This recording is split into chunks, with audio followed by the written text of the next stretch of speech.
నమస్కారం. ఒక గంభీరమైన అంతర్యాత్రకు మీకు స్వాగతం. ఈ ప్రయాణం ఏ బయటి పుణ్యక్షేత్రానికి చేసేది కాదు. ఇది మీ లోపలికి మీరు సాగించే యాత్ర. శ్రీమద్భగవద్గీత అనే జ్ఞానసాగరంలో మునిగి దాని లోతుల్లో దాగి ఉన్న ఉపదేశాలను మాత్రమే కాదు, మన అసలు స్వరూపమనే సత్యాన్ని కనుగొనే ఒక వినమ్ర ప్రయత్నమిది. మనం ఇక్కడ కేవలం కొన్ని విషయాలను తెలుసుకోవడానికి, వినడానికి లేదా వల్లె వేయడానికి సమావేశం కాలేదు. ఆ శాశ్వత సత్యాలనే అగ్నిలో మన మనసులోని మాలిన్యాన్ని, మన భ్రమలను, మన భయాలను భస్మం చేసే సంకల్పంతో ఒక్కటయ్యాము.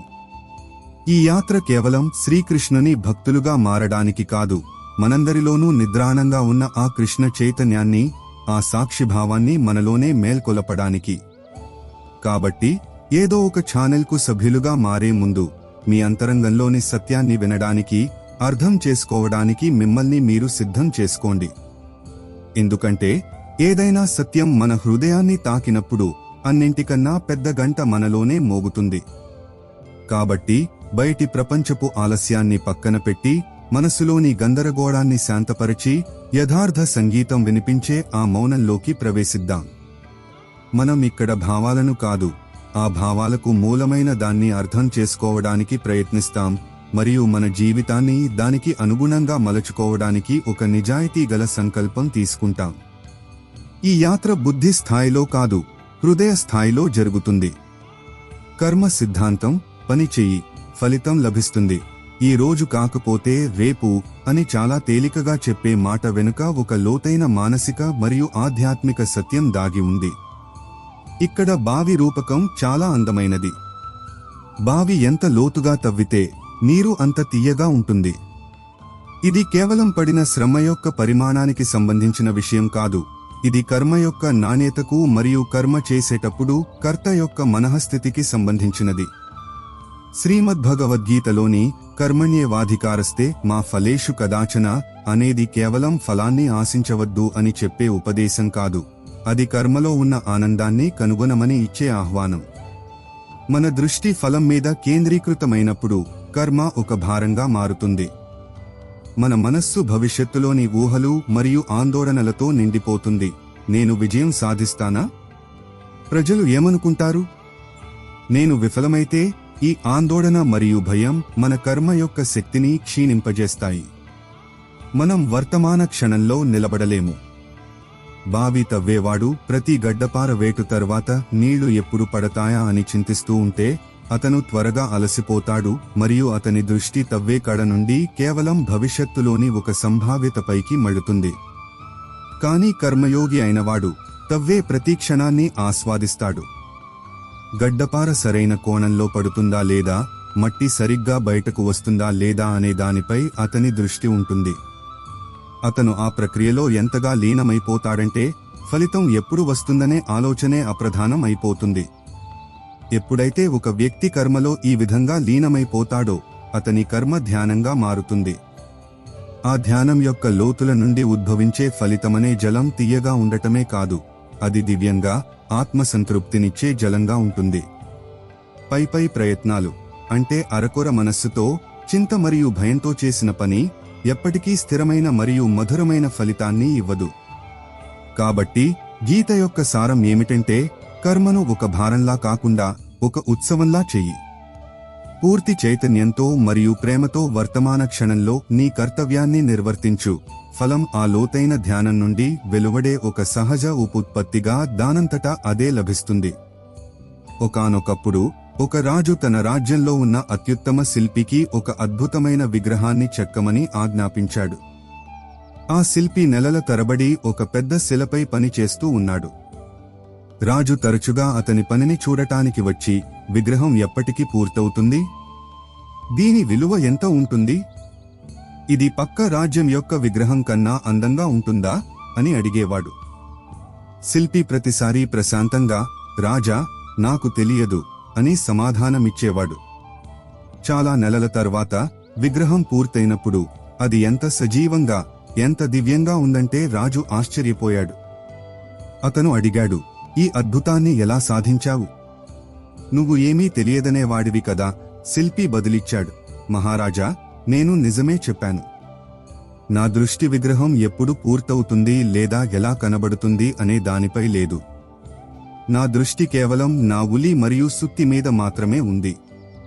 ప్రతి క్షణం విగ్రహం కాని రాయిని తొలగించడంలోనే నేను నిమగ్నమై ఉన్నాను. నా కర్మ విగ్రహాన్ని తయారు చేయడం కాదు, నా కర్మ కేవలం అనవసరమైన రాయిని తొలగించడం మాత్రమే. విగ్రహం ఆ రాయిలోనే ముందే ఉంది. నేను కర్మలో మునిగిపోయినప్పుడు ఫలం గురించిన చింతకు చోటు లేదు. ఫలం గురించి చింత లేనప్పుడు నేను వేసిన ప్రతి దెబ్బ ఆనందదాయకంగా, ప్రతి క్షణం ఒక సాధనగా మారింది. ఇదే నిష్కామ కర్మ యొక్క రహస్యం. ఫలం గురించిన చింత నుండి విముక్తులై కర్మ చేయడమే కర్మను బంధనం నుండి విడిపించి యోగంగా మారుస్తుంది. ఆర్థిక క్రమశిక్షణారాహిత్యం మరియు ఆచరణ సాధ్యం కాని వాగ్దానాల వల్ల కలిగే ప్రమాదాలు కేవలం బయటి ప్రపంచానికే పరిమితం కావు, అవి మన అంతర్గత ప్రపంచాన్ని కూడా తీవ్రంగా ప్రభావితం చేస్తాయి.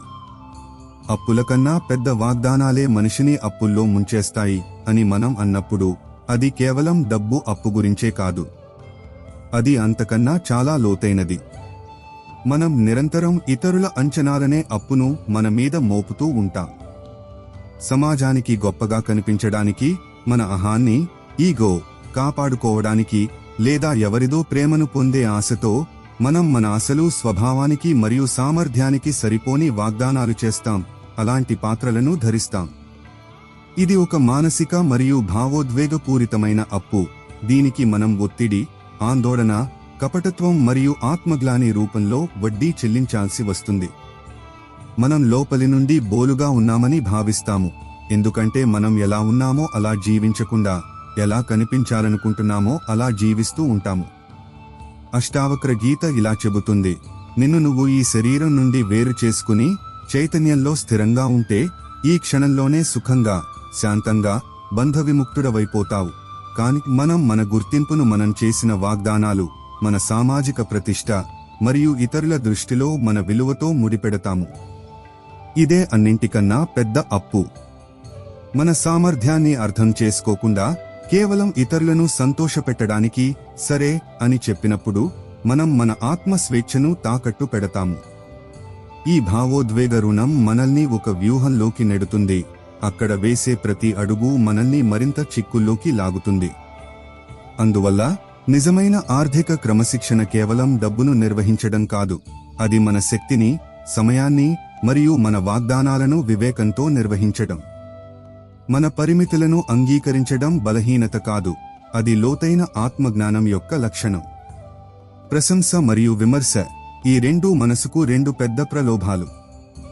సంతోషంగా ఉండాలంటే పొగడ్తలను వినండి, మిమ్మల్ని మీరు మెరుగుపరుచుకోవాలంటే నిందలను వినండి. ఇది ఒక ఆచరణాత్మక సలహా, కానీ దీని లోతుల్లోకి వెళ్తే మరో సత్యం బయటపడుతుంది. బుద్ధుడు, కబీర్ లేదా కృష్ణమూర్తి వంటి జ్ఞానులు సమస్య ప్రశంసలో లేదా నిందలో లేదని, వాటిపై మనకున్న ఆధారపడటంలో ఉందని చెబుతారు. మనం పొగడ్త విని సంతోషపడినప్పుడు మనం మన సంతోషం యొక్క తాళం చెవిని ఎదుటివారి చేతిలో పెడతాము. ఇప్పుడు మనం సంతోషంగా ఉండటానికి అవతలి వ్యక్తి మనల్ని పొగడాలి అనే దానిపై ఆధారపడిపోతాము. ఇది ఒక సూక్ష్మమైన బానిసత్వం. అదేవిధంగా మనం విమర్శ విని దుఃఖపడినా లేదా కోపగించుకున్నా మనం మన శాంతి యొక్క తాళం చెవిని ఎదుటివారి చేతిలో పెడతాము. ఇప్పుడు ఆ వ్యక్తి మనల్ని ఎప్పుడు కావాలంటే అప్పుడు తన విమర్శతో అశాంతికి గురిచేయగలడు. గీతలో వర్ణించిన స్థితప్రజ్ఞుడు ఎవరంటే ప్రశంస మరియు నింద ఈ రెండింటిలోనూ సమంగా ఉంటాడు. అతన్ని పొగడ్తలు పైకి లేపలేవు, నిందలు కిందకి పడేయలేవు. ఎందుకంటే అతని స్వీయ విలువ, సెల్ఫ్ వర్త్ ఇతరుల అభిప్రాయాలపై ఆధారపడి ఉండదు. తాను ఎవరో అతనికి తెలుసు. అతని మూల్యాంకనం అంతర్గతమైనది, బాహ్యమైనది కాదు. కాబట్టి ఈ సలహాను కొద్దిగా మెరుగుపరుచుకుందాం. పొగడ్తలు వినండి, కానీ వాటిపై ఆధారపడకండి. నిందలు వినండి, కానీ వాటి వల్ల చలించకండి. రెండింటినీ ఒక సాక్షిభావంతో చూడండి. ప్రశంస మనసులో అహంకారాన్ని ఎలా నిమురుతుందో మరియు నింద అహంకారాన్ని ఎలా దెబ్బతీస్తుందో గమనించండి. ఈ గమనింపే, ఈ ఎరుకే మిమ్మల్ని మెరుగుపరుస్తుంది, కేవలం విమర్శ అనే వాస్తవం కాదు. విమర్శ నిర్మాణాత్మకంగా ఉంటే అందులో దాగి ఉన్న సత్యాన్ని గ్రహించండి. కానీ దానితో పాటు వచ్చే భావోద్వేగపూరిత ఆవేశాన్ని త్యజించండి. నిజమైన ఎదుగుదల ఆత్మపరిశీలన నుండి వస్తుంది, ఇతరుల ప్రశంసాపత్రాల నుండి కాదు. ఒక జైన్ గురువు దగ్గరకు ఒక వ్యక్తి వచ్చి ఆయన్ని చాలా పొగడటం మొదలుపెట్టాడు. గురువు శాంతంగా కూర్చుని టీ తాగుతూ ఉన్నారు. కొద్దిసేపటి తర్వాత మరో వ్యక్తి వచ్చి ఆయన్ని తిట్టడం మొదలుపెట్టాడు. గురువు అప్పటికీ అలాగే శాంతంగా కూర్చుని టీ తాగుతూనే ఉన్నారు. ఇద్దరూ వెళ్లిపోయాక శిష్యుడు అడిగాడు, గురుదేవా, మీరు 2 సందర్భాల్లోనూ ఎలా ప్రశాంతంగా ఉండగలిగారు? గురువు చెప్పారు, ఆకాశాన్ని చూడు. ఎవరైనా దాన్ని అందంగా ఉందని అన్నా, రంగు బాగోలేదని అన్నా, ఆకాశానికి ఏమైనా తేడా ఉంటుందా? నేను ఆకాశంలా ఉండటానికి ప్రయత్నిస్తున్నాను. మాటలు గాలిలో వస్తాయి, కలిసిపోతాయి. అవి నా వరకు చేరవు. మానవ సంబంధాల స్వభావాన్ని అర్థం చేసుకోవడం జీవితంలోని అతి పెద్ద పాఠాలలో ఒకటి. ప్రజలు సంబంధం లేకపోయినా సంబంధం కలుపుకుంటారు, అవసరం తీరిపోయాక ఉన్న సంబంధాల నుండి కూడా ముఖం తిప్పుకుంటారు అనేది ప్రపంచపు నగ్న సత్యాన్ని చిత్రీకరిస్తుంది. చాలా లౌకిక సంబంధాలు ఇచ్చిపుచ్చుకోవడాల మీద ఆధారపడి ఉంటాయి. ఇది ఒక సంతలాంటిది, ఇక్కడ ప్రతి ఒక్కరూ తమ స్వార్థాన్ని తీర్చుకోవడానికి చూస్తుంటారు. ఎవరికైనా మన నుండి ఏదైనా లాభం కనిపిస్తే అది భౌతికమైన, భావోద్వేగపూరితమైన లేదా సామాజికమైన, వారు మన దగ్గరికి వస్తారు, ప్రేమను మరియు ఆత్మీయతను ప్రదర్శిస్తారు. కానీ ఆ స్వార్థం తీరిపోయిన వెంటనే లేదా వారికి మరెక్కడైనా ఎక్కువ లాభం కనిపించిన వెంటనే ఆ సంబంధం తన ప్రాముఖ్యతను కోల్పోతుంది. ఇది చూసి దుఃఖించడం సహజం, కానీ జ్ఞానులు దీనిని చూసి దుఃఖించరు, వారు దానిని అర్థం చేసుకుంటారు. ఇది ప్రపంచ నియమమని, దీనినే మాయ అని అంటారని వారికి తెలుసు. ఉపనిషత్తులు చెబుతాయి, భర్త భార్య కోసం ప్రియమైనవాడు కాడు, తన ఆత్మ స్వయం కోసమే భర్త ప్రియమైనవాడు అవుతాడు. పుత్రుడు పుత్రుని కోసం ప్రియమైనవాడు కాదు, తన ఆత్మ కోసమే పుత్రుడు ప్రియమైనవాడు అవుతాడు. దీని లోతైన అర్థం ఏమిటంటే, మన అన్ని అనుబంధాలు మరియు ప్రేమలు మన స్వయంతోనే ముడిపడి ఉంటాయి. మనం ఇతరులను ప్రేమిస్తాము ఎందుకంటే వారు మనకు ఏదో ఒక రూపంలో పరిపూర్ణత, సుఖం లేదా భద్రత అనే భావనను కలిగిస్తారు. ఎప్పుడైతే ఈ భావన కలగడం ఆగిపోతుందో అనుబంధం కూడా ముగుస్తుంది. ఈ సత్యాన్ని తెలుసుకోవడమంటే ప్రేమించడం మానేయాలని కాదు, ప్రేమ యొక్క స్వభావాన్ని అర్థం చేసుకోవాలని. మనం నిస్వార్థ ప్రేమ వైపు అడుగులు వేయాలి, ఇచ్చేదానిలో ఆనందాన్ని వెతుక్కునే ప్రేమ, తీసుకునేదానిలో కాదు. మనం సంబంధాలను ఏర్పరచుకోవాలి, వాటిని పూర్తి నిష్ఠతో నిలబెట్టుకోవాలి, కానీ అదే సమయంలో అవి అనిత్యమని కూడా తెలుసుకోవాలి. ఈ ఎరుకతో జీవించడం వల్ల ఇతరుల ప్రవర్తన మనల్ని తీవ్రంగా గాయపరచదు. మనం తామరాకు మీది నీటి బుట్టులా తయారవుతాము, అది నీటిలో ఉన్నప్పటికీ నీటితో తడవదు. అగ్గిపుల్లల రూపకం అత్యంత శక్తివంతమైనది. అగ్గిపుల్లలన్నీ ఒకేలా కనిపిస్తాయి, కానీ కొన్ని దీపాలను వెలిగించాయి, మరికొన్ని ఇళ్లను తగలబెట్టాయి. ఇది కేవలం వస్తువును లేదా శక్తిని దుర్వినియోగం చేయడం గురించి మాత్రమే కాదు, ఇది మనిషి యొక్క చైతన్య స్థాయికి సంబంధించిన విషయం. ప్రతి మనిషి లోపల అపారమైన శక్తి ఉంది, ఆలోచనల శక్తి, మాటల శక్తి, కర్మల శక్తి. ఈ శక్తి దానంతటా అది మంచిది కాదు, చెడ్డది కాదు. అది తటస్థమైనది, సరిగ్గా అగ్గిపుల్లలా. ఇప్పుడు మనం ఈ శక్తిని ఏ దిశలో ఉపయోగిస్తామనేది మనపై ఆధారపడి ఉంటుంది.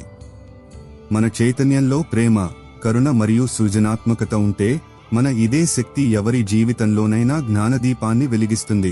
ఆకలితో ఉన్నవారికి అన్నం వండుతుంది, నిరాశలో ఉన్నవారి మనసులో ఆశను నింపుతుంది.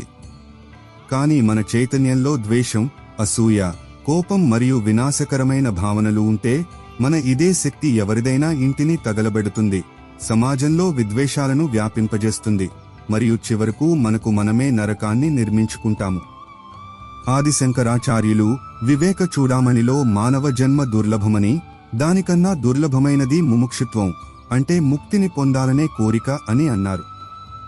ఈ ముక్తిని పొందాలనే కోరికే మన చైతన్యం యొక్క దిశను నిర్దేశిస్తుంది. మనం మన శక్తిని ఆత్మజ్ఞానం మరియు సర్వజీవుల సంక్షేమం కోసం ఉపయోగించినప్పుడు మనం దీపాలను వెలిగిస్తాము. మనం దానిని మన అహంకారాన్ని సంతృప్తిపరచడానికి మరియు ఇతరులకు హాని కలిగించడానికి ఉపయోగించినప్పుడు మనం ఇళ్లను తగలబెడతాము. ఎంపిక ప్రతి క్షణం మనదే. ప్రతి ఆలోచన, ప్రతి మాట మరియు ప్రతి కర్మ ఒక అగ్గిపుల్ల. దానిని మనం సృష్టి కోసం వెలిగించవచ్చు లేదా వినాశనం కోసం. మిమ్మల్ని మీరు నిమగ్నంగా ఉంచుకోవడం నేర్చుకోండి. ఎందుకంటే చింతించడం వల్ల ఏమీ రాదు, ఉన్న కొద్దిపాటి సంతోషం కూడా దూరమవుతుంది. ఈ సలహా సాధారణంగా ఇవ్వబడుతుంది, కానీ దీనిని కూడా లోతుగా అర్థం చేసుకోవాలి. నిమగ్నమవ్వడం రెండు రకాలుగా ఉంటుంది. ఒకటి సచేతనమైన మరియు సృజనాత్మకమైనది, రెండవది అచేతనమైన మరియు పలాయనవాదమైనది. చింత అంటే ఏమిటి? చింత అంటే మనస్సు వర్తమాన క్షణంలో కాకుండా భవిష్యత్తులోని ఏదో ఒక అవాంఛనీయ కల్పనలో ఉండటం. మనస్సు వర్తమానంలో లేనప్పుడు అది గతం యొక్క పశ్చాత్తాపంలో లేదా భవిష్యత్తు యొక్క చింతలో ఉంటుంది. ఈ రెండూ దుఃఖానికి మూలాలు. ఇప్పుడు మనం ఈ చింత నుండి తప్పించుకోవడానికి ఆ పని ఏమిటో చూడకుండా ఏదో ఒక పనిలో మనల్ని మనం ముంచెత్తితే అది కేవలం ఒక పలాయనవాదం. చాలా మంది తమ ఒంటరితనాన్ని, తమ వైఫల్యాలను లేదా తమ అంతర్గత శూన్యతను ఎదుర్కోకుండా ఉండటానికి పగలనక రాత్రనక పనిలో మునిగి ఉంటారు. ఈ నిమగ్నత ఒక వ్యసనంగా మారుతుంది. కానీ గీత లేదా బుద్ధుడు చెప్పే నిమగ్నత సమ్యక్ కర్మాంతం లేదా సచేతన కర్మ. మీరు చేస్తున్న పని ఏదైనా, అది చిన్నదైనా పెద్దదైనా, దానిని పూర్తి ఎరుకతో మరియు సంపూర్ణతతో చేసినప్పుడు మనసుకు చింతించడానికి స్థలమే మిగలదు. మీ పూర్తి అస్తిత్వం ఆ కర్మలో లీనమవుతుంది. ఇది ధ్యానావస్థ. అందువల్ల కేవలం నిమగ్నంగా ఉండకండి, వర్తమానంలో ఉండండి. మీ కర్మలో పూర్తిగా లీనమై ఉండండి. మీరు భోజనం చేస్తున్నప్పుడు కేవలం భోజనం చేయండి. మీరు నడుస్తున్నప్పుడు కేవలం నడవండి. మనస్సు వర్తమానంలో స్థిరపడినప్పుడు చింత అనే దెయ్యం దానంతటా అదే పారిపోతుంది. చింతించడం వల్ల సంతోషం ఎందుకు దూరమవుతుందంటే సంతోషం కేవలం వర్తమాన క్షణంలోనే సంభవిస్తుంది. చింత మిమ్మల్ని వర్తమానం నుండి దూరం చేస్తుంది, అందుకే అది సంతోషాన్ని కూడా మీ నుండి దూరం చేస్తుంది. సృజనాత్మక క్రియాశీలత అంటే వర్తమానంలో ఉండి కర్మ చేయడం. ఇదే చింతకు ఏకైక మరియు శాశ్వతమైన పరిష్కారం. బాధ మరియు దాని ప్రదర్శనకు సంబంధించిన సామాజిక వాస్తవికత ఈ వాక్యంలో దాగి ఉంది. దాచిపెట్టినవే గాయాలు. బయటకు చెప్పినవి తమాషాగా మారిపోతాయి.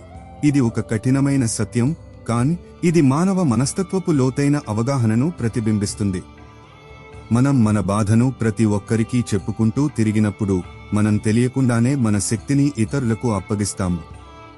ప్రజలు మన బాధను తరచుగా తమ ఉత్సుకతకు, తమ అభిప్రాయాలకు లేదా తమ వినోదానికి ఒక విషయంగా మార్చుకుంటారు. మీ బాధను నిజంగా అనుభూతి చెందగలవారు లేదా మీకు సహాయం చేయగలవారు చాలా తక్కువ మంది ఉంటారు. చాలా మందికి ఇది కేవలం ఒక కథ, ఒక పుకారుకు సంబంధించిన విషయం. దీనివల్ల మన బాధ తగ్గకపోగా మరింత అవమానకరంగా మరియు లోతుగా మారవచ్చు. కానీ దీని అర్థం మనం మన బాధను ఎప్పుడూ అణచిపెట్టుకోవాలని కాదు. అణచివేయడం కూడా మనం మనపై చేసుకునే ఒక రకమైన హింస. అణచిపెట్టిన గాయాలు లోపల లోపల పుండుగా మారి మన మొత్తం వ్యక్తిత్వాన్ని విషపూరితం చేయగలవు. మరి మార్గం ఏమిటి? మార్గం వివేకవంతమైన వ్యక్తీకరణ. మీ బాధను ప్రతి ఒక్కరి ముందు ప్రదర్శించకండి, దానిని తమాషాగా మార్చకండి. కానీ దానిని నమ్మకమైన, సానుభూతిగల, మిమ్మల్ని నిందించకుండా వినగల వ్యక్తితో తప్పకుండా పంచుకోండి. ఒక నిజమైన స్నేహితుడు, ఒక గురువు లేదా ఒక చికిత్సకుడు కావచ్చు. అన్నింటికన్నా ముఖ్యమైన విషయం, మీ బాధతో ఒంటరిగా కూర్చోవడం నేర్చుకోండి. దానిని చూడండి, అనుభూతి చెందండి, ఎటువంటి కథ లేకుండా. మీరు మీ బాధకు సాక్షిగా మారినప్పుడు మీరు దాని నుండి మీ గుర్తింపును వేరు చేసుకుంటారు. నేను బాధలో ఉన్నాను అని చూస్తారు, నేనే బాధను అని కాదు. ఈ సాక్షిభావమే గాయాలకు అతి పెద్ద మందు. గాయాలను అందరికీ చూపించి తమాషా చేయకండి, లేదా వాటిని లోపల అణచిపెట్టి పుండుగా మార్చకండి. వాటిని చూడండి, అర్థం చేసుకోండి మరియు సరైన చోట పంచుకోండి. జ్ఞానం యొక్క శక్తిని ఆత్మసాధికారతకు అత్యున్నత సాధనంగా గుర్తించడం భారతీయ తత్వశాస్త్రానికి మూలం. మిమ్మల్ని మీరు శక్తివంతులుగా చేసుకోవాలంటే మిమ్మల్ని మీరు విద్యావంతులుగా చేసుకోండి. ఇక్కడ విద్య అంటే కేవలం డిగ్రీలు సంపాదించడం లేదా సమాచారాన్ని పోగు చేయడం కాదు. ఉపనిషత్తులు 2 రకాల విద్యల గురించి మాట్లాడతాయి: పరా విద్య మరియు అపరా విద్య. అపరా విద్య మనకు ప్రపంచం గురించి చెబుతుంది, విజ్ఞానం, గణితం, చరిత్ర మొదలైనవి. ఇది మనకు జీవనోపాధిని సంపాదించడానికి మరియు భౌతిక ప్రపంచాన్ని అర్థం చేసుకోవడానికి సహాయపడుతుంది. ఇది అవసరమే, కానీ ఇది సంపూర్ణం కాదు. పరా విద్య మనకు మన గురించి చెబుతుంది: నేను ఎవరు, నా జీవిత లక్ష్యం ఏమిటి, సత్యమేమిటి. ఇదే ఆత్మజ్ఞానం. నిజమైన శక్తివంతుడు ఎవరంటే ఎవరి దగ్గరైతే చాలా ధనం లేదా శారీరక బలం ఉందో అతను కాదు. ఎవరైతే తనను తాను తెలుసుకున్నాడో అతనే. ఎవరైతే తన మనస్సు యొక్క వికారాలను, కామ, క్రోధ, లోభ, మోహ, అహంకారం గుర్తిస్తాడో మరియు వాటిపై విజయం సాధించడానికి ప్రయత్నిస్తాడో అతనే శక్తివంతుడు. సోక్రటీస్ ఇలా అన్నాడు: పరీక్షించబడని జీవితం జీవించదగినది కాదు. The unexamined life is not worth living. ఇక్కడ విద్య అంటే ఆత్మ పరిశీలన. మీరు విద్యావంతులైనప్పుడు, అంటే మీరు మీ పట్లగా ఉన్నప్పుడు, మీరు బాహ్య పరిస్థితులకు బానిసలుగా ఉండరు. మీరు మీ ఆలోచనలకు, మీ భావనలకు మరియు మీ ప్రతిచర్యలకు యజమానులు అవుతారు. ఇదే నిజమైన శక్తి. ఒక అజ్ఞాని తన కోరికలకు మరియు భయాలకు బానిస. అతను రాజైనా సరే. అయితే ఒక జ్ఞాని, అతను కబీర్ లాంటి చేనేత కార్మికుడైనా లేదా సోక్రటీస్ లాంటి ఫకీరైనా, తన ఆత్మజ్ఞానం యొక్క బలంతో స్వతంత్రంగా మరియు శక్తివంతంగా ఉంటాడు. కాబట్టి విద్యావంతులు కండి, అంటే ఆత్మజ్ఞానులు కండి. అపరా విద్యతో పాటు పరా విద్యను కూడా అన్వేషించండి. జీవితంలో చొరవ తీసుకోవడం మరియు కర్మశీలత యొక్క ప్రాముఖ్యత పదే పదే వస్తుంది, ఎందుకంటే ఇది జీవితానికి మూల సూత్రం. జీవితంలో ఎదురు చూస్తూ ఉండకండి, ఎందుకంటే సరైన సమయం ఎప్పుడూ రాదు. దానిని మనం తీసుకురావాలి. ఇది టావోయిజం యొక్క వు వై WUWEI సిద్ధాంతంతో అందంగా ముడిపడి ఉంది. దీనిని తరచుగా అకర్మ లేదా ప్రయత్నం లేని కర్మ అని తప్పుగా అర్థం చేసుకుంటారు. వు వై అంటే సోమరితనంతో కూర్చోవడం కాదు. దీని అర్థం జీవిత ప్రవాహంతో సామరస్యంగా కర్మ చేయడం, అనవసరమైన సంఘర్షణ మరియు ఒత్తిడి లేకుండా. సరైన సమయం కోసం ఎదురుచూడటం ఒక మానసిక భ్రమ. ఇది కర్మను వాయిదా వేయడానికి మన మనస్సు చెప్పే ఒక సాకు. మనస్సు ఎల్లప్పుడూ ఆదర్శవంతమైన పరిస్థితుల కోసం వెతుకుతూ ఉంటుంది, అవి ఎప్పటికీ దొరకవు. జీవితం ఎలా ఉందో అలాగే ఉంది. మనం ఈ క్షణంలో, ఈ పరిస్థితులలో మన దగ్గర ఏముందో దానితోనే ప్రారంభించాలి. సరైన సమయం తీసుకురావాలి అంటే వర్తమాన క్షణం యొక్క వాస్తవికతను అంగీకరించి అందులో మన అత్యుత్తమ కర్మను చేయడం.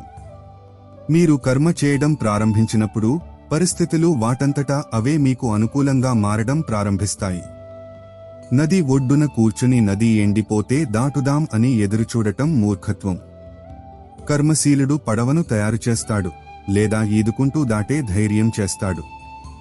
అతను పరిస్థితులు మారాలని ఎదురుచూడడు, అతను పరిస్థితుల పట్ల తన ప్రతిస్పందనను మార్చుకుంటాడు. అసంపూర్ణమైన పరిస్థితులలో కూడా ప్రారంభించే ధైర్యం చూపిన వారికే విజయం తరచుగా లభిస్తుంది. మొదటి అడుగు వేయడమే అత్యంత ముఖ్యమైనది, ఎందుకంటే అదే సరైన సమయాన్ని సృష్టిస్తుంది. కొన్ని నొప్పులు లోపలే అనుభవిస్తాం, కానీ ఎవరితోనూ చెప్పలేము. ఈ చెప్పలేని బాధ యొక్క స్థితి మానవ అస్తిత్వంలో ఒక లోతైన మరియు తరచుగా పట్టించుకోని భాగం. కొన్నిసార్లు ఈ బాధ ఎంత వ్యక్తిగతమైనదిగా, ఎంత సంక్లిష్టమైనదిగా లేదా ఎంత సిగ్గుచేటుగా అనిపిస్తుందంటే దానిని మాటల్లో చెప్పడం అసాధ్యంగా అనిపిస్తుంది. లేదా మనం దానిని వ్యక్తం చేస్తే ఎవరూ అర్థం చేసుకోరని లేదా మనల్ని ఎగతాళి చేస్తారని భయపడతాము. ఈ మౌన సహనం మనల్ని బయటకు బలంగా చూపవచ్చు, కానీ లోపలి నుండి మనల్ని బోలుగా చేస్తుంది. ఇది మనం ఒంటరిగా మోసే భారం. సూఫీ సాధువులు మరియు భక్త కవులు తరచుగా ఈ చెప్పలేని బాధ, ఈ విరహం గురించి మాట్లాడతారు. ఇది కేవలం లౌకిక బాధ కాదు, పరమాత్మ నుండి వేరుపడిన బాధ కూడా, దానిని ప్రతి సాధకుడు తనలో తాను అనుభూతి చెందుతాడు. దీనిని మాటల్లో వ్యక్తం చేయలేము, దీనిని కేవలం అనుభవించగలం.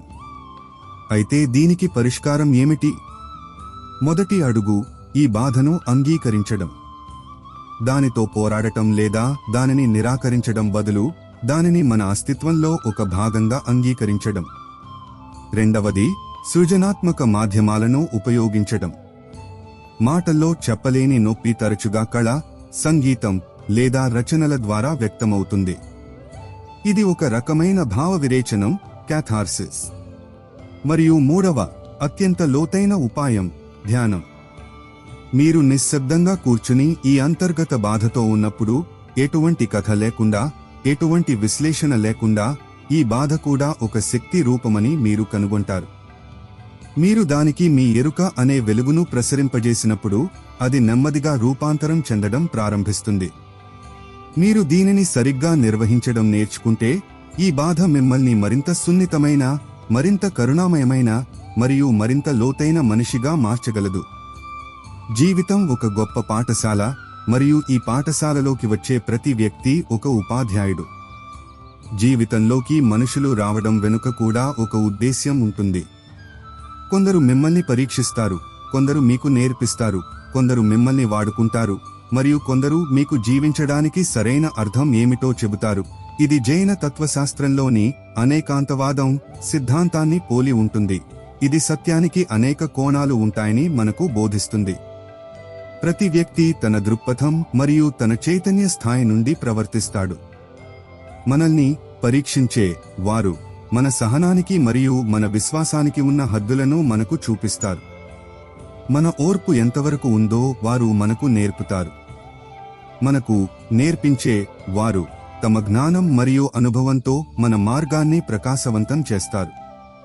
మనల్ని వాడుకునే వారు ప్రపంచ స్వార్థపరుత్వం మరియు మనలోని అమాయక అంచనాల గురించి మనకు అతిపెద్ద పాఠం నేర్పుతారు. మన సరిహద్దులను ఎలా కాపాడుకోవాలో మరియు ఎవరిని నమ్మాలో వారు మనకు నేర్పుతారు. మరియు మనకు జీవించడానికి సరైన అర్థం చెప్పే అరుదైన వ్యక్తులు మన జీవితంలో గురువులుగా లేదా నిజమైన స్నేహితులుగా వస్తారు. వారు మనల్ని నిస్వార్థ ప్రేమ, కరుణ మరియు ఆత్మజ్ఞానం మార్గంలో ప్రేరేపిస్తారు. ముఖ్యమైనది ప్రజలు మనతో ఎలా ప్రవర్తిస్తారనేది కాదు, ముఖ్యమైనది మనం వారి ప్రవర్తన నుండి ఏమి నేర్చుకుంటామనేది. ప్రతి అనుభవం, అది సుఖకరమైనదైనా లేదా దుఃఖకరమైనదైనా, మన ఎదుగుదలకు ఒక అవకాశం. మనం ఈ దృక్పథాన్ని అలవర్చుకుంటే మన జీవితంలో ఏ వ్యక్తి చెడ్డవాడుగా మిగలడు. ప్రతి ఒక్కరూ మనకు ఏదో ఒక పాఠం నేర్పడానికి వచ్చిన గురువుగా మారతారు. మనం కేవలం ఒక మంచి విద్యార్థిగా ఉండాలి. జీవితమనే బండి రాత్రుళ్ళు గడపడం వల్ల కాదు, సుఖదుఃఖాలను పంచుకోవడం వల్ల నడుస్తుంది. ఇది మానవ సంబంధాలు మరియు సహజీవనం యొక్క ప్రాముఖ్యతను నొక్కి చెబుతుంది. మనిషి ఒక సామాజిక జీవి. మనం ఒంటరిగా అభివృద్ధి చెందలేము. రాత్రులు గడపడం అనేది ఒక నిష్క్రియాత్మకమైన మరియు ఒంటరితనాన్ని సూచించే చర్య. ఇది కేవలం సమయాన్ని గడపడానికి ప్రతీక. అయితే సుఖదుఃఖాలను పంచుకోవడం అనేది ఒక క్రియాశీల, పరస్పర మరియు ప్రేమపూర్వక చర్య. ఇది జీవితాన్ని జీవించడానికి ప్రతీక. మనం మన సుఖాన్ని ఇతరులతో పంచుకున్నప్పుడు అది తగ్గదు, బదులుగా అనేక రెట్లు పెరుగుతుంది. దాని ప్రతిధ్వని మనకు ఇతరుల ఆనందంలో వినిపిస్తుంది. మనం మన దుఃఖాన్ని నమ్మకమైన స్నేహితుడు లేదా ప్రియమైన వారితో పంచుకున్నప్పుడు అది సగానికి తగ్గుతుంది. ఈ సంఘర్షణలో మనం ఒంటరిగా లేమనే భావన మనకు కలుగుతుంది. ఈ భావోద్వేగ మద్దతు మనకు ఎంతటి కష్టాలనైనా ఎదుర్కొనే శక్తిని ఇస్తుంది. సిక్కు గురువుల సంగత్ మరియు పంగత్ అనే భావనలు ఇదే సూత్రంపై ఆధారపడి ఉన్నాయి. సంగత్లో కూర్చుని గురువాణిని వినడం మరియు పంగత్లో కలిసి కూర్చుని భోజనం చేయడం ప్రజలను కుల, మత, హోదాలకు అతీతంగా ఒక మానవతా వేదికపైకి తెస్తుంది. అక్కడ వారు ఒకరి సుఖదుఃఖాలలో మరొకరు పాలు పంచుకుంటారు. జీవితం కేవలం వ్యక్తిగత ప్రయాణం కాదని, అది ఒక సామూహిక ప్రయాణం అని ఇది మనకు నేర్పుతుంది. మనం ఒకరిపై ఒకరం ఆధారపడి ఉన్నాము. మన ఆనందాలు మరియు మన దుఃఖాలు ఒకదానికొకటి ముడిపడి ఉన్నాయి. ఈ అనుబంధాన్ని అర్థం చేసుకోవడం మరియు దానిని గౌరవించడమే జీవిత కళ. సంబంధాల ఎంపికలో ఆత్మగౌరవం మరియు పరస్పరత సూత్రం అత్యంత ముఖ్యమైనది. సంబంధాన్ని ఎవరైతే మీకు సంతోషంగా ప్రాముఖ్యతను ఇస్తారో వారితోనే ఉంచుకోండి. ఇక్కడ 2 పదాలు ముఖ్యమైనవి: సంతోషంగా మరియు ప్రాముఖ్యత. చాలా మంది మనకు ప్రాముఖ్యత ఇస్తారు, కానీ బలవంతంగా లేదా ఏదో ఒక స్వార్థం కారణంగా. అలాంటి సంబంధాలు భారంగా మరియు విషపూరితంగా మారతాయి. కానీ ఎవరైనా మీకు సంతోషంగా ప్రాముఖ్యత ఇస్తే దాని అర్థం మీ ఉనికి, మీ సాంగత్యం వారికి ఒక ఆనందాన్ని ఇస్తుందని. వారు మీతో సమయం గడపడం వల్ల ఉత్సాహంగా మరియు సంతోషంగా భావిస్తారు. ఇది ఒక ఆరోగ్యకరమైన సంబంధానికి లక్షణం. ఇది ఇరుపక్షాలలో ఒకరి పట్ల ఒకరికి లోతైన గౌరవం మరియు నిజమైన అభిమానం ఉన్నప్పుడే సాధ్యమవుతుంది. మనం అలాంటి సంబంధాలను పోషించుకోవాలి. మరియు మనం కూడా ఇతరులకు ఎలా ప్రాముఖ్యత ఇస్తున్నామో ఆత్మపరిశీలన చేసుకోవాలి. మనం వారికి సంతోషంగా ప్రాముఖ్యత ఇస్తున్నామా లేదా కేవలం ఒక విధిగా భావిస్తున్నామా? ఎక్కడైతే సంబంధాలు ఒక భారంగా మారతాయో, ఎక్కడైతే గౌరవం మరియు సంతోషం అనే భావనలు అంతరించిపోతాయో, అక్కడ ఆ సంబంధం గురించి పునరాలోచించాల్సిన అవసరం ఉంది. మన విలువను గుర్తించని సంబంధాలలో బందీగా ఉండకూడదనేది ఆత్మగౌరవం మనకు చెప్పే మాట. మరియు మనం నిజమైన సంతోషాన్ని మరియు ప్రాముఖ్యతను ఇవ్వలేని వారిని అలాంటి సంబంధంలో బంధించకూడదనేది మన కరుణ మనకు చెప్పే మాట. భౌతికవాద మరియు పోటీతత్వ సమాజంలో ఆత్మవిశ్వాసం యొక్క పాఠం చాలా సందర్భోచితమైనది. మీకోసం మీరు ఆలోచించుకోండి, ఎందుకంటే హోదాను చూసే ఈ రోజుల్లో యోగక్షేమాలను ఎవరూ అడగరు. నేటి సమాజం అంతర్గత కుశలత మరియు శాంతి, యోగక్షేమాలు కన్నా బాహ్య విజయాలు మరియు సామాజిక స్థితి, హోదాకి ఎక్కువ ప్రాముఖ్యత ఇస్తుందనేది ఒక కఠినమైన వాస్తవికత. ప్రజలు మీ కారు, మీ ఇల్లు మరియు మీ బ్యాంకు ఖాతాలో ఎక్కువ ఆసక్తి చూపుతారు, కానీ మీరు లోపల ఎంత ప్రశాంతంగా మరియు సంతోషంగా ఉన్నారనే దానిపై కాదు. ఇలాంటి పరిస్థితుల్లో ఇతరులు నిస్వార్థంగా మీ యోగక్షేమాలను పట్టించుకుంటారని ఆశించడం తరచుగా నిరాశకు దారితీస్తుంది. దీనికి పరిష్కారం ఏమిటి? స్వామి వివేకానంద యువతను ఆత్మవిశ్వాసంతో మరియు ఆత్మనిర్భరతతో ఉండాలని పిలుపునిచ్చారు. మీకోసం మీరు ఆలోచించుకోవడం అంటే స్వార్థపరులుగా మారడం కాదు.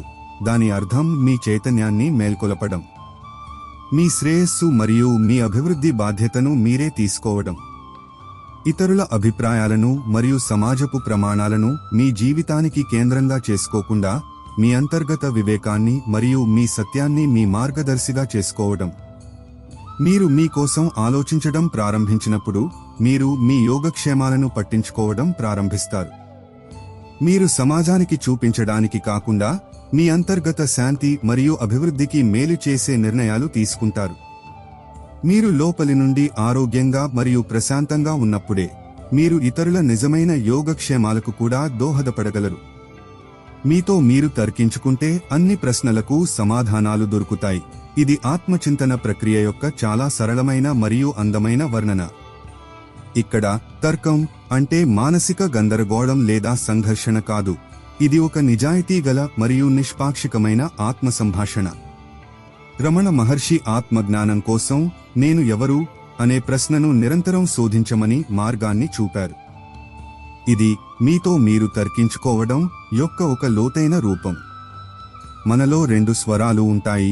ఒకటి మన అహంకారం మరియు మన సంస్కారాలది. అది మనల్ని భయపెడుతుంది, గందరగోళపరుస్తుంది మరియు పాత పద్ధతుల్లోనే నడిపిస్తుంది. రెండవ స్వరం మన లోతైన వివేకం లేదా మన ఆత్మది. అది ప్రశాంతంగా, స్పష్టంగా మరియు సత్యనిష్టతో ఉంటుంది. మనం ప్రశాంతంగా కూర్చుని నిజాయితీగా మనల్ని మనం ప్రశ్నించుకున్నప్పుడు, నేను ఈ పని ఎందుకు చేస్తున్నాను? నా అసలు ఉద్దేశ్యం ఏమిటి? ఈ భయం నిజమైనదా లేక కేవలం నా కల్పన? అప్పుడు మనం ఈ 2 స్వరాలను వినడం ప్రారంభిస్తాము. నెమ్మదిగా అభ్యాసంతో మనం అహంకారం యొక్క గొడవకు మరియు వివేకం యొక్క ప్రశాంతమైన స్వరానికి మధ్య తేడాను గుర్తించడం నేర్చుకుంటాము. ఈ ప్రక్రియ మనలోని చెత్తను, భ్రమలను శుభ్రపరుస్తుంది మరియు మనలోనే దాగి ఉన్న సమాధానాలు బయటపడటం ప్రారంభిస్తాయి. బయటి గురువులు లేదా పుస్తకాలు కేవలం దిశానిర్దేశం చేయగలవు, అసలైన యాత్ర లోపలే చేయాలి. ఈ అంతర్గత సంభాషణే మనల్ని అజ్ఞానం నుండి జ్ఞానం వైపు నడిపిస్తుంది. లోతు మరియు సహనం యొక్క ప్రాముఖ్యత జీవితంలోని ప్రతి రంగంలోనూ ఉంది. మంచి పుస్తకాలు మరియు మంచి మనుషులు వెంటనే అర్థం కారు, వారిని చదవాల్సి ఉంటుంది. ఇది చాలా విలువైన అంతర్దృష్టి. నేటి వేగవంతమైన ప్రపంచంలో మనం ప్రతిదీ వెంటనే అర్థం చేసుకోవాలని మరియు దానిని వినియోగించుకోవాలని కోరుకుంటాము. మనం ఉపరితలంపై జీవిస్తాము. మనం మనుషుల బాహ్య ప్రవర్తన మరియు పుస్తకాల ముఖచిత్రం చూసే వారి గురించి అభిప్రాయాలు ఏర్పరుచుకుంటాము. కానీ లోతైన మరియు విలువైనది ఏదైనా సమయం మరియు సహనం కోరుకుంటుంది. గీత లేదా ఉపనిషత్తుల వంటి గొప్ప గ్రంథాన్ని ఒక్కసారి చదివితే అర్థం చేసుకోలేము. దానిని పదే పదే చదవాలి, దానిపై మననం చేయాలి మరియు దానిని మన జీవితంలో ఆచరించడానికి ప్రయత్నించాలి. ప్రతిసారి చదివినప్పుడు కొత్త అర్థాలు వెల్లడవుతాయి. అదేవిధంగా ఒక గుణవంతుడైన మరియు లోతైన వ్యక్తి యొక్క స్వభావం కూడా మొదటి పరిచయంలో తెలియదు. వారితో సమయం గడపాలి, వారిని వివిధ పరిస్థితులలో చూడాలి, వారి మౌనాన్ని వినాలి, అప్పుడే వారి లోతు మరియు వారి గుణాల గురించి తెలుస్తుంది. చదవడం అంటే శ్రద్ధ పెట్టడం, సమయం ఇవ్వడం మరియు అర్థం చేసుకోవడానికి నిజాయితీగా ప్రయత్నించడం. పైపై జీవించేవారు జీవితంలోని నిజమైన రత్నాలను, అవి పుస్తకాలలో ఉన్నా లేదా మనుషులలో ఉన్నా, కోల్పోతారు. సహనంతో ఉండండి మరియు లోతుల్లోకి దిగే ధైర్యం చేయండి. ఆశ మరియు దృఢ సంకల్పం యొక్క సందేశం ప్రతి ఆధ్యాత్మిక మార్గంలోనూ ఒక ముఖ్యమైన భాగం. ధైర్యాన్ని ఎప్పుడూ వీడకు. బహుశా విజయం అనే ఆ ధైర్యమే నీకోసం ఎదురుచూస్తుండవచ్చు. ఈ వాక్యం చాలా కవితాత్మకంగా ఉంది. ఇక్కడ ధైర్యం అనే పదం 2 సార్లు వాడబడింది. ఒకవైపు మన ధైర్యం, మరోవైపు విజయం రూపంలో ఉన్న ధైర్యం మన కోసం ఎదురుచూస్తోంది. జీవితంలో మనం ఏదైనా పెద్ద లక్ష్యం కోసం ప్రయత్నించినప్పుడు అది ఒక సుదీర్ఘమైన మరియు తరచుగా ఒంటరి ప్రయాణం. పదే పదే వైఫల్యాలు ఎదురవుతాయి, నిరాశ ఆవరిస్తుంది మరియు ఇక చాలు, నా వల్ల కాదు అని మనసు చెబుతుంది. ఇదే నిర్ణయాత్మకమైన క్షణం. చాలామంది ఇక్కడే ఓటమిని అంగీకరిస్తారు, తమ గమ్యానికి కొన్ని అడుగుల దూరంలో. కానీ సాధకుడు లేదా కర్మయోగి అయినవాడు ఈ నిరాశ కూడా ఒక పరీక్ష అని తెలుసుకుంటాడు. అతను తన అంతరాత్మపై విశ్వాసముంచి మరొక అడుగు ముందుకు వేసే ధైర్యం చేస్తాడు. తరచుగా ఆ చివరి అడుగే అతన్ని విజయ తీరాలకు చేరుస్తుంది. విజయం తరచుగా మన సహనానికి చివరి పరీక్ష పెట్టిన తర్వాతే లభిస్తుంది. మనం దానిని పొందడానికి ఎంత అర్హులమో అది చూడాలనుకుంటుంది. కాబట్టి ఎప్పుడైనా మనసు ఓటమిని అంగీకరించమని చెప్పినప్పుడు మీరు మీ గమ్యానికి చాలా దగ్గరగా ఉన్నారేమోనని గుర్తుంచుకోండి. మీ కొద్దిపాటి అదనపు ప్రయత్నం, మీ అదే సన్నగిల్లిన ధైర్యం, చేతులు చాచి మీ కోసం ఎదురుచూస్తున్న ఆ గొప్ప విజయం, ధైర్యం వద్దకు మిమ్మల్ని చేర్చగలదు. కర్మ విధానం యొక్క అనివార్యతను పదే పదే అర్థం చేసుకోవడం అవసరం, ఎందుకంటే మనం దానిని తరచుగా మర్చిపోతాము. మనిషి జీవితం కేవలం అతని కర్మల మీద నడుస్తుంది. కర్మలు ఎలా ఉంటాయో జీవితం కూడా అలాగే ఉంటుంది. చేసింది తప్పకుండా అనుభవానికి వస్తుంది. ఎందుకంటే కర్మ ఎవరి చుట్టం కాదు, ఇది విశ్వం యొక్క తిరుగులేని నియమం, గురుత్వాకర్షణ నియమం లాంటిది. ఇది ఏదో ఒక నమ్మకం లేదా విశ్వాసానికి సంబంధించిన విషయం కాదు, ఇది అస్తిత్వం యొక్క గణితం. ప్రతి చర్యకు సమానమైన మరియు వ్యతిరేక ప్రతిచర్య ఉంటుంది. ఈ నియమం కేవలం భౌతిక శాస్త్రంలోనే కాదు, చైతన్య ప్రపంచంలో కూడా వర్తిస్తుంది. మనం చేసే ప్రతి ఆలోచన, పలికే ప్రతి మాట మరియు చేసే ప్రతి పని విశ్వంలోకి ఒక శక్తి కంపనాన్ని పంపుతుంది మరియు ఆ కంపనం ఒక రోజు తప్పకుండా మన వద్దకు తిరిగి వస్తుంది. కర్మ ఎవరి చుట్టం కాదు అంటే ఈ నియమం నిష్పాక్షికమైనది. మీరు ధనవంతులా పేదవాళ్లా, జ్ఞానులా అజ్ఞానులా, ఆస్తికులా నాస్తికులా అని ఇది చూడదు. మీరు నిప్పులో చేయి పెడితే అది కాలుతుంది, మీరు ఏ మతం లేదా కులానికి చెందినవారైనా సరే. అదేవిధంగా మీరు ద్వేషం, కోపం లేదా హింస అనే కర్మ చేస్తే దాని ఫలాన్ని మీరు దుఃఖం మరియు అశాంతి రూపంలో అనుభవించవలసి వస్తుంది. మరియు మీరు ప్రేమ, కరుణ, మరియు సేవ అనే కర్మ చేస్తే దాని ఫలాన్ని మీరు సుఖం మరియు శాంతి రూపంలో తప్పక పొందుతారు. కాబట్టి మీ భవిష్యత్తును మార్చుకోవాలనుకుంటే మీ వర్తమాన కర్మలను మార్చుకోండి. ప్రతిక్షణం ఎరుకతో, వివేకంతో కర్మ చేయండి, ఎందుకంటే మీ ఈనాటి ప్రతి కర్మ మీ రేపటికి బీజం. భగవంతునిపై విశ్వాసం మరియు ఆయన సర్వవ్యాప్త రక్షణ అనే భరోసా జీవితంలో తమను తాము ఒంటరిగా భావించే వారికి అతి పెద్ద ఆసరా. ఎవరూ లేనివారికి పరమాత్ముడు ఉంటాడు, మరియు ఎవరికి పరమాత్ముడు తోడుంటాడో వారి దగ్గర అన్నీ ఉన్నట్టే. ఈ వాక్యానికి 2 స్థాయిలు ఉన్నాయి. ఒకటి భావోద్వేగ స్థాయి. ప్రపంచంలోని అన్ని ఆసారాలు దూరమైనప్పుడు కూడా ఒక అదృశ్య శక్తి మనతో ఉందని మనకు సాంత్వన ఇస్తుంది. ఇది మనల్ని నిరాశలో మునిగిపోకుండా కాపాడుతుంది.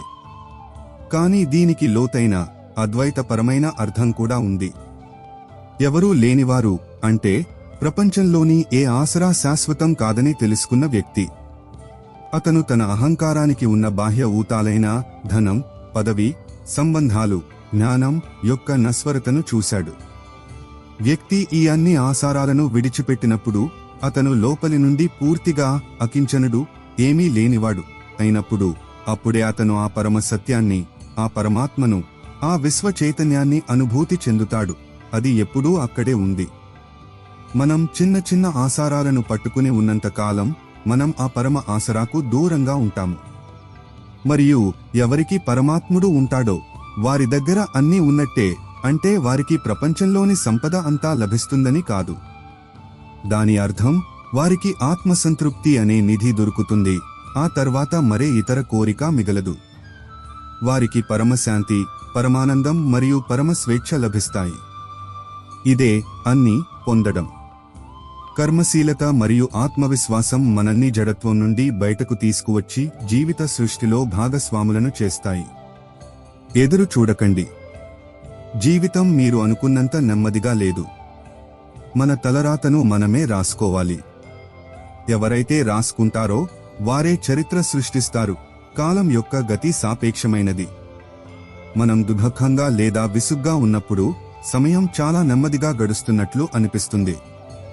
మనం సంతోషంగా మరియు సృజనాత్మకంగా ఉన్నప్పుడు సమయం రెక్కలు కట్టుకుని ఎగిరిపోతుంది. కానీ విశ్వ గడియారం తన వేగంతో నడుస్తూనే ఉంది. మన జీవితం పరిమితమైనది.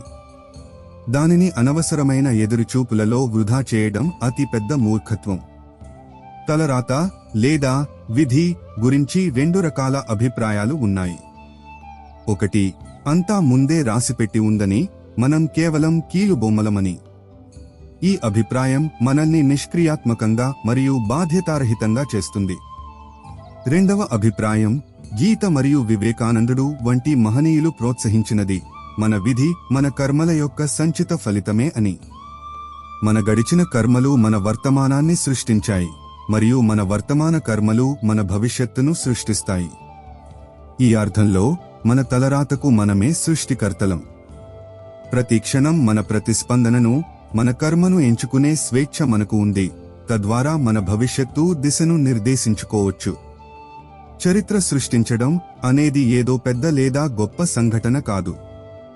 ఎవరైనా సమాజంలోని పాతుకుపోయిన అభిప్రాయాలను ఛేదించి, తమ భయాలను జయించి, తమ ఆత్మబలంతో తమ జీవితానికి కొత్త దిశను ఇచ్చినప్పుడు వారు తమ కోసం ఒక కొత్త చరిత్రను సృష్టిస్తారు.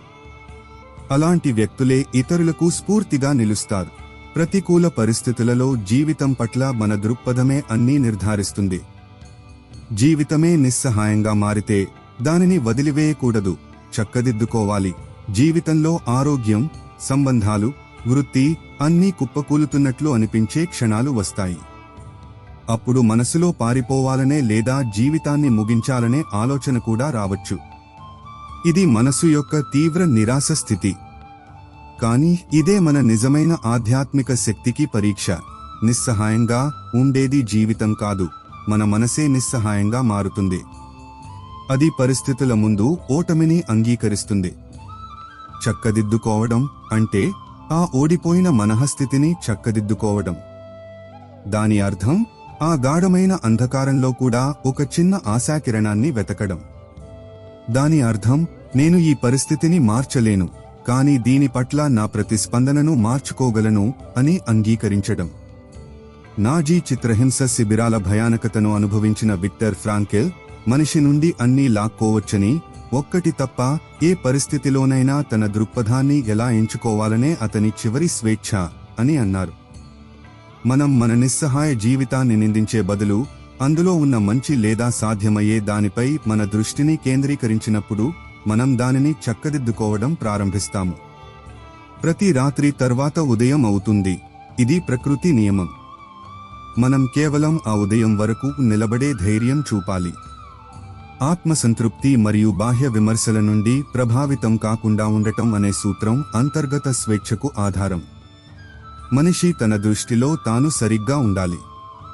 ప్రపంచం దేవునితో కూడా సంతోషంగా లేదు. ఈ వాక్యం మనల్ని సామాజిక ఒత్తిడి మరియు ఇతరుల అభిప్రాయాల బంధనం నుండి విముక్తి పొందే మార్గాన్ని చూపిస్తుంది. మన జీవితం ఒక నాటకం లాంటిది మరియు మనం తరచుగా ఇతరుల కోసం నటిస్తూ ఉంటాం. అందరూ మనల్ని ఇష్టపడాలని, అందరూ మనల్ని ప్రశంసించాలని కోరుకుంటాము. ఇది ఒక అసాధ్యమైన కోరిక. ఇది కేవలం దుఃఖానికి కారణమవుతుంది. చెప్పినట్లుగా ప్రజలు సర్వశక్తిమంతుడైన దేవునిలో కూడా లోపాలను వెతుకుతారు. ఒకరు ఆయన ప్రపంచంలో దుఃఖాన్ని ఎందుకు సృష్టించారని అంటారు. మరొకరు ఆయన నా ప్రార్థనను ఎందుకు వినడం లేదని అంటారు. మరి మనం సాధారణ మనుషులం, మనందరినీ ఎలా సంతోషపెట్టగలం? అందువల్ల ఇతరుల అభిప్రాయాలను మన ఆత్మ విలువకు కొలమానంగా చేసుకోవడం మానేయాలి. దాని స్థానంలో ఆత్మపరిశీలన మరియు అంతరాత్మ యొక్క స్వరానికి చోటు ఇవ్వాలి. ప్రతి కర్మ చేసే ముందు మిమ్మల్ని మీరు ప్రశ్నించుకోండి, ఇది నా వివేకం ప్రకారం సరైనదేనా? ఇది నా ఉన్నత విలువలకు అనుగుణంగా ఉందా? సమాధానం అవును. అయితే ఆ కర్మను పూర్తి ఆత్మవిశ్వాసంతో చేయండి. ప్రపంచమంతా మీకు వ్యతిరేకంగా ఉన్నా సరే. మీరు మీ దృష్టిలో సరిగ్గా ఉంటే, మీ మనస్సాక్షి శుభ్రంగా ఉంటే, మీకు వేలాది మంది ప్రశంసల కంటే విలువైన లోతైన అంతర్గత శాంతి లభిస్తుంది. ఇదే నిజమైన స్వేచ్ఛ. వీపును ఎప్పుడూ బలంగా ఉంచుకోండి, ఎందుకంటే శభాష్ మరియు మోసం రెండూ వెనుక నుండే వస్తాయి. ఇది మానవ ప్రవర్తనపై ఒక వాస్తవిక మరియు ఆచరణాత్మక వ్యాఖ్య. దీనిని మనం ఆధ్యాత్మిక అవగాహనతో జోడించాలి. మనం లేనప్పుడు ఎవరైనా మనల్ని పొగిడితే అది నిజమైన అభినందన.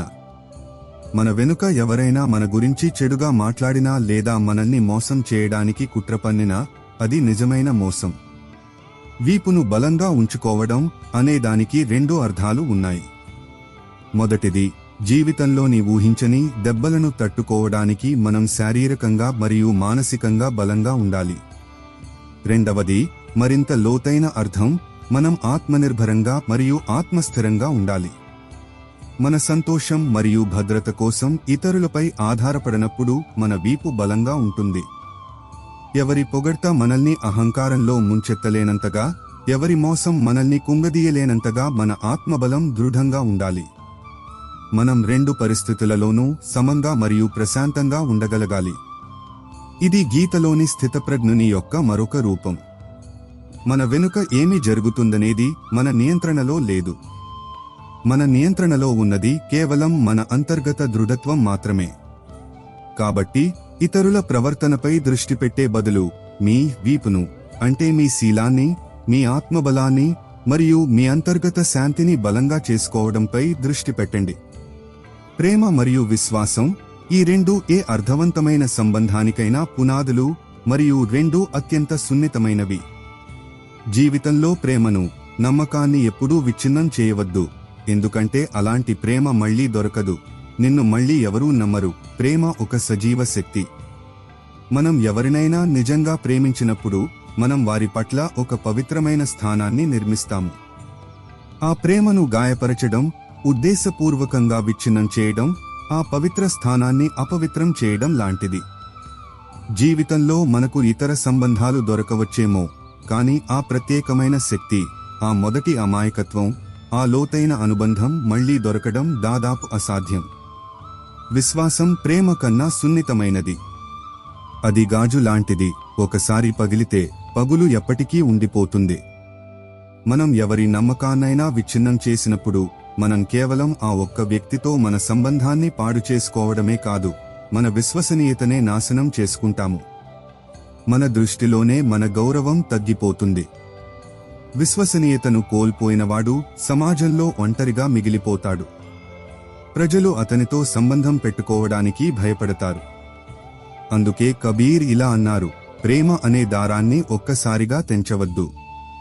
తెగిపోతే మళ్లీ అతకదు, అతకాలనుకుంటే ముడి పడిపోతుంది. ఈ ముడి విరిగిన నమ్మకానికి ప్రతీక. కాబట్టి తాత్కాలిక లాభం లేదా అహంకారం యొక్క సంతృప్తి కోసం ఈ అమూల్యమైన వాటిని ఎప్పుడూ పణంగా పెట్టవద్దు. వాటిని కాపాడుకోవడం జీవితంలోని గొప్ప కళలలో ఒకటి. ఈ ప్రపంచం ప్రేమ గురించి మాట్లాడుతుంది, కానీ కేవలం తన స్వార్థం కోసమే నడుస్తుంది. ఇది సమాజంలోని కపటత్వంపై మరో గట్టి దెబ్బ.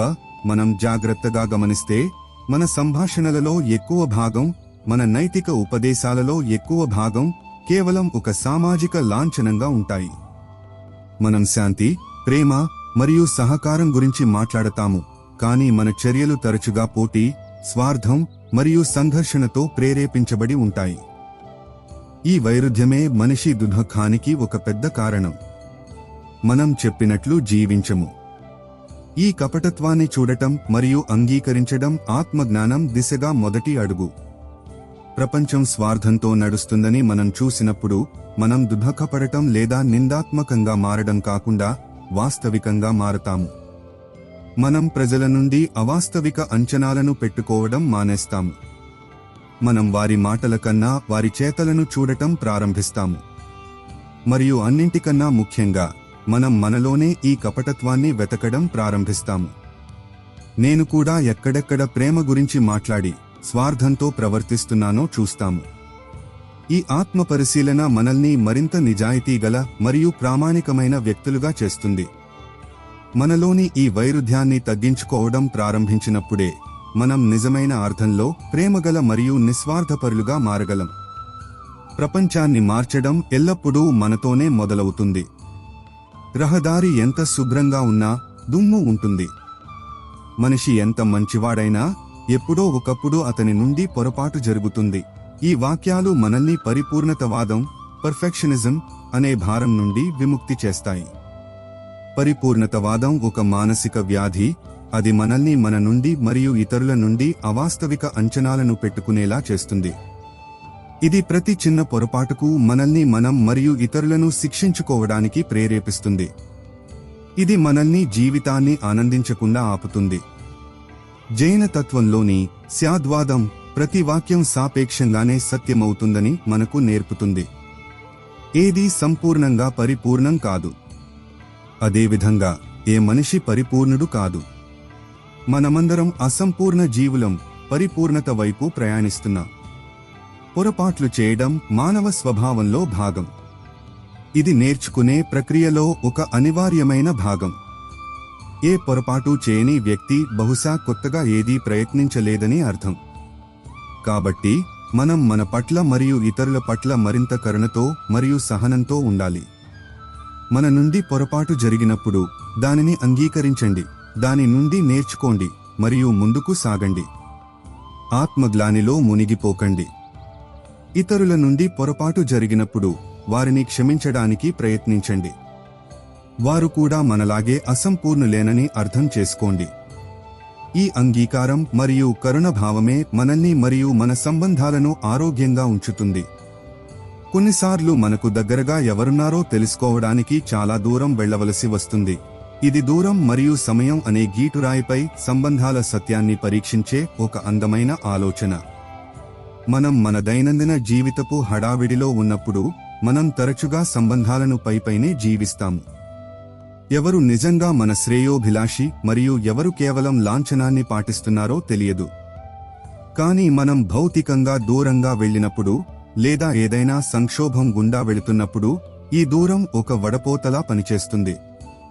కేవలం స్వార్థం లేదా లాంఛనంపై నిలబడిన సంబంధాలు ఈ దూరం లేదా సంక్షోభంలో జల్లెడపడతాయి. నిజమైన ప్రేమ మరియు ఆత్మీయతపై ఆధారపడిన సంబంధాలు మరింత బలంగా ఎదుగుతాయి. మనం లేనప్పుడు కూడా మనల్ని ఎవరు గుర్తుంచుకుంటారు, మన గురించి ఎవరు చింతిస్తారు మరియు ఎటువంటి అంచనాలు లేకుండా మనకు తోడుగా నిలబడటానికి ఎవరు సిద్ధంగా ఉన్నారో మనకు తెలుస్తుంది. ఒకసారి ఒక శిష్యుడు తన గురువును, నిజమైన స్నేహితుడు ఎవరు అని అడిగాడు. గురువు అతన్ని ఒక చీకటి రాత్రి అడవిలోకి తీసుకెళ్లి, ఇక్కడ నుండి ఒంటరిగా ఆశ్రమానికి తిరిగి వెళ్ళు అన్నాడు. శిష్యుడు భయపడి, గురుదేవా, నేను దారి ఎలా కనుగొనగలను అన్నాడు. గురువు ఒక చిన్న దీపాన్ని వెలిగించి అతని చేతికి ఇచ్చి, ఈ దీపం నీ నిజమైన స్నేహితుడు. ఇది నీకు పూర్తి దారిని చూపించదు, కాని ప్రతి అడుగులో నీ ముందున్న మార్గాన్ని ప్రకాశవంతం చేస్తుంది అన్నాడు. నిజమైన మరియు దగ్గరి సంబంధం కూడా ఆ దీపం లాంటిదే. అది ప్రతి పరిస్థితిలో మనతో ఉంటుంది మరియు మన జీవితపు చీకటిలో ఒక వెలుగు కిరణమై మనకు మార్గనిర్దేశం చేస్తుంది. ఈ దూరం మనకు ఆ దీపాలను గుర్తించడంలో సహాయపడుతుంది. ప్రవర్తనలో పరస్పరత సూత్రం, దీనిని గోల్డెన్ రూల్ అని కూడా అంటారు, దాదాపు ప్రతి మతం మరియు తత్వశాస్త్రం యొక్క సారం. మీరు ఏ స్వరంలో మాట్లాడతారో అదే స్వరంలో వినే ధైర్యం కూడా కలిగి ఉండండి. ఇది కేవలం కుక్క కాటుకు చెప్పు దెబ్బ అనే నియమం కాదు, ఇది లోతైన సానుభూతి మరియు ఆత్మజాగరూకతకు పిలుపు. ఏదైనా చేసే ముందు, ఏదైనా మాట్లాడే ముందు ఒక్క క్షణం ఆగి ఆలోచించండి. ఎవరైనా నాతో ఇలాగే ప్రవర్తిస్తే నాకు ఎలా అనిపిస్తుంది? ఈ సరళమైన ప్రశ్న మన ప్రవర్తనలో విప్లవాత్మక మార్పును తీసుకురాగలదు. ఇతరులు మనల్ని గౌరవించాలని మనం కోరుకుంటే ముందు మనం వారిని గౌరవించడం నేర్చుకోవాలి. ఇతరులు మన మాటను శ్రద్ధగా వినాలని మనం కోరుకుంటే ముందు మనం వారి మాటను సహనంగా వినాలి. మనం కఠినమైన, అవమానకరమైన లేదా వ్యంగ్య పదాలను ఉపయోగిస్తే మనం విశ్వంలోకి అలాంటి శక్తినే పంపుతున్నామని మరియు ఆ శక్తి ఒక రోజు మన వద్దకు తిరిగి వస్తుందని అర్థం చేసుకోవాలి. మనం వారి పట్ల ఎలా ప్రవర్తిస్తామో ప్రజలు మన పట్ల అలాగే ప్రవర్తిస్తారు, ఎందుకంటే మన ప్రవర్తన వారిలో ఒక ప్రతిచర్యను సృష్టిస్తుంది. కాబట్టి మీ చుట్టూ ఉన్న ప్రజల ప్రవర్తనను మార్చాలనుకుంటే మొదట మీ ప్రవర్తనను మార్చుకోండి. మీరు వినయం మరియు ప్రేమ అనే విత్తనాలను నాటండి, మీకు గౌరవం మరియు ఆప్యాయత అనే పంట లభిస్తుంది. కొన్నిసార్లు మనం ఒకరి కోసం మనం అనుకున్నంత ప్రత్యేకమైన వాళ్ళం కాము. ఇది మన అంచనాలకు మరియు వాస్తవికతకు మధ్య ఉన్న వ్యత్యాసాన్ని అంగీకరించడంలో ఒక బాధాకరమైన కానీ అవసరమైన పాఠం. మన మనస్సు కథలు అల్లడంలో నిపుణమైనది. మనం ఒక వ్యక్తితో మనకున్న సంబంధం గురించి మన మనస్సులో ఒక అందమైన కథను అల్లుకుంటాము, అందులో మనం వారికి చాలా ముఖ్యమైన వాళ్ళం. మనం మన భావాలను మరియు మన కల్పనలను ఆ వ్యక్తిపై ఆపాదిస్తాము. కానీ ఆ వ్యక్తి జీవితంలో తనకంటూ వేరే కథ, వేరే ప్రాధాన్యతలు మరియు వేరే భావనలు ఉంటాయి. అతని కథలో మన పాత్ర మనం మన కథలో అనుకున్నంత పెద్దది కాదని మనకు తెలిసినప్పుడు మనం తీవ్రంగా గాయపడతాము. ఈ గాయం ఆ వ్యక్తి ప్రవర్తన వల్ల కన్నా మన విరిగిన అంచనాల వల్లనే ఎక్కువగా తగులుతుంది. బుద్ధుడు అన్నాడు, అంచనాలే దుఃఖానికి మూలం. మనం బహుశా ఒకరి కోసం అంత ప్రత్యేకమైన వాళ్ళం కాదనే సత్యాన్ని అంగీకరించడం మనల్ని విముక్తి చేస్తుంది. ఇది మనల్ని అవాస్తవిక అంచనాల భారం నుండి విముక్తి చేస్తుంది. మన ఆత్మ విలువను ఇతరుల అభిప్రాయాలతో ముడిపెట్టే మూర్ఖత్వం నుండి మనల్ని కాపాడుతుంది. మన విలువ ఎవరైనా మనల్ని ఎంత ప్రత్యేకంగా భావిస్తారనే దానిపై ఆధారపడి ఉండదు. మన విలువ అంతర్గతమైనది, సహజమైనది. మనం ఈ విషయాన్ని అర్థం చేసుకున్నప్పుడు మనం సంబంధాలను మరింత వాస్తవిక మరియు ఆరోగ్యకరమైన దృక్కోణంతో చూడగలుగుతాము. మనం ప్రేమిస్తాము, మనం ఇస్తాము, కానీ బదులుగా ప్రత్యేకంగా పరిగణించబడాలనే అంచనా పెట్టుకోము. ఈ యాత్ర నిరంతరమైనది. ఇది ఏదో ఒక వీడియో వినడం వల్లనో ఒక పుస్తకం చదవడం వల్లనో ముగిసిపోదు. ఇది ప్రతి శ్వాసతో, ప్రతి కర్మతో, ప్రతి ఆలోచనతో కొనసాగుతూనే ఉంటుంది. మీ అంతరంగంలోని ఈ అన్వేషణ పట్ల నిజాయితీగా ఉండండి. మీ బలహీనతలను అంగీకరించండి, కానీ వాటితో మీ గుర్తింపును ముడిపెట్టకండి. మీ విజయాలకు ఆనందించండి, కానీ వాటిపై అహంకరించకండి. ప్రతి అనుభవాన్ని ఒక గురువుగా భావించండి మరియు ప్రతి వ్యక్తిలోనూ ఆ ఏకైక పరమాత్మ యొక్క అంశాన్ని చూడండి. ఈ మార్గంలో సహనం మరియు ప్రేమతో ముందుకు సాగండి.